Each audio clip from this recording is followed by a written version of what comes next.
नमस्ते दोस्तों, आपका हमारे यूट्यूब चैनल में स्वागत है और आप सभी को सबसे पहले तो जन्माष्टमी पर्व की बधाई। और आज हम डेली आउटलुक पर बात कर रहे हैं कि आज जो है दिन भर सोने चांदी का भाव कैसा रह सकता है। और आज इस पर बात करने के लिए हमारे साथ एचडीएफसी सिक्योरिटीज से अनुज गुप्ता जी हैं।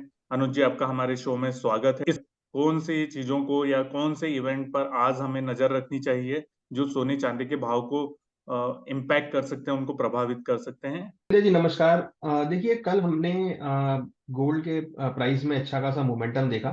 जैसा हम एक्सपेक्ट कर रहे थे कि इवनिंग के टाइम में एक बाउंस बैक रहा गोल्ड में, और गोल्ड करीबन 59,300 तक हाई बनाता हुआ दिखाई दिया। बट उसके बाद हमने फिर एक रेंज बाउंड मोमेंटम देखा, क्योंकि कहीं ना कहीं कल जो यूएस के डेटा आए थे, जैसे कि हम चर्चा भी कर रहे थे कि जो ट्रेड बैलेंस का डेटा है और जो पीएमआई का डेटा है वो कल पॉजिटिव आता हुआ दिखाई दिया। उससे हमने देखा कि गोल्ड एक स्टेबल होता हुआ दिखाई दिया। आज के लिए अगर हम बात करें तो जो इंपॉर्टेंट डेटा फोकस में रहेंगे वो अनएम्प्लॉयमेंट क्लेम्स के डेटा रहेंगे।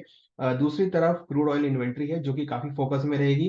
तीसरा पॉइंट नेचुरल गैस इन्वेंट्री है। तो ये तीन डेटा हैं जो काफी इंपॉर्टेंट हैं और जो आगे की जो मोमेंटम है गोल्ड में सपोर्ट करते हुए दिखाई देंगे। तो अगर हम देखें तो अभी इंटरनेशनली गोल्ड करीबन $1918 के आसपास चल रहा है।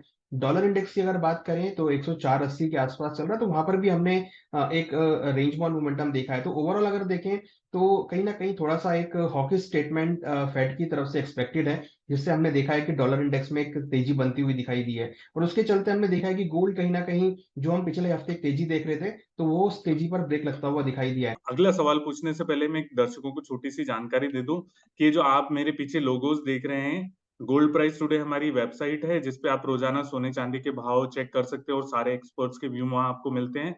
और गोल्ड सिल्वर न्यूज हमारी मैगजीन भी आ चुकी है, उसका मैं लिंक डिस्क्रिप्शन में डाल दूंगा, तो आप लोग पढ़िएगा और हमें बताइएगा कि कैसी है। साथ ही यूट्यूब चैनल तो आप देख ही रहे हैं, और चांदी भाव जो है वो हमारी सिल्वर स्पेसिफिक वेबसाइट है। और सुनार ज्वेलर एकता जो है ज्वेलर्स का एक ग्रुप है जिसमें 62,000 ज्वेलर्स जुड़ चुके हैं, तो अगर आप चाहे तो आप भी जुड़ सकते हैं, उसका लिंक डिस्क्रिप्शन में आपको मिल जाएगा।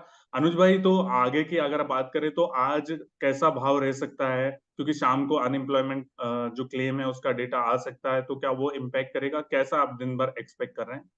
देखिए, मैं एक्सपेक्ट कर रहा हूँ कि अगर हम इंटरनेशनली देखें तो रेंज जो है $1910 से लेकर $1925 के बीच की रेंज गोल्ड में एक्सपेक्ट कर रहे हैं। और अगर हम एमसीएक्स की बात करें तो करीबन 58,800 से लेकर 59,300 के बीच का जो रेंज है, ये हम एक्सपेक्ट कर रहे हैं कि गोल्ड में देखने को मिल सकती है। तो एक ब्रॉड रेंज है और मुझे लगता है कि इसी रेंज के अंदर गोल्ड का प्राइस मूव होता हुआ दिखाई देगा। बट जिस तरीके से हमने डॉलर इंडेक्स में बढ़ोतरी देखी है, डॉलर इंडेक्स एक पॉजिटिव मोमेंटम दिखा रहा है, तो मुझे लगता है कि आज के लिए हम सेल ऑन राइज की स्ट्रेटेजी यूज कर सकते हैं। करीबन 59,300 के आसपास, जैसा कि मैंने बताया कि हाइयर रेंज रहेगी, तो वहां पे बिकवाली का ट्रेड देखने को मिल सकता है। सिल्वर की बात करें तो सिल्वर भी मुझे लगता है कि एक रेंज में ट्रेड होता हुआ दिखाई देगा।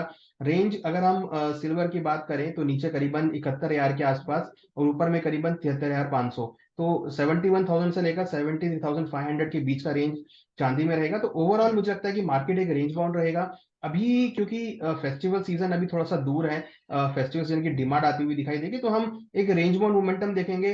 बट अगर हम एक थोड़े ब्रॉड लेवल की बात करें, लंबी अवधि की बात करें, तो एक लोअर लेवल पर एक्यूमुलेशन भी देखा जाएगा। बट करंटली जो मार्केट चल रहा है वो अभी डॉलर इंडेक्स की वजह से चल रहा है, और हमने देखा है कि उसकी वजह से कहीं ना कहीं मार्केट थोड़ा स्टेबल होता हुआ दिखाई दिया है। तो इसलिए हमें लगता है कि मार्केट अभी गोल्ड सिल्वर का एक रेंज में ट्रेड करता हुआ दिखाई देगा।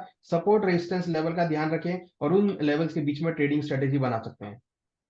तो दोस्तों, जैसे अनुज भाई ने बताया कि आप लोग सपोर्ट और लेवल्स का ध्यान रखें, और अगर आप ट्रेडिंग करते हैं तो स्टॉप लॉस जरूर लगा कर रखें, क्योंकि वो बहुत महत्वपूर्ण होता है अगर आप सोने चांदी की ट्रेडिंग कर रहे हैं।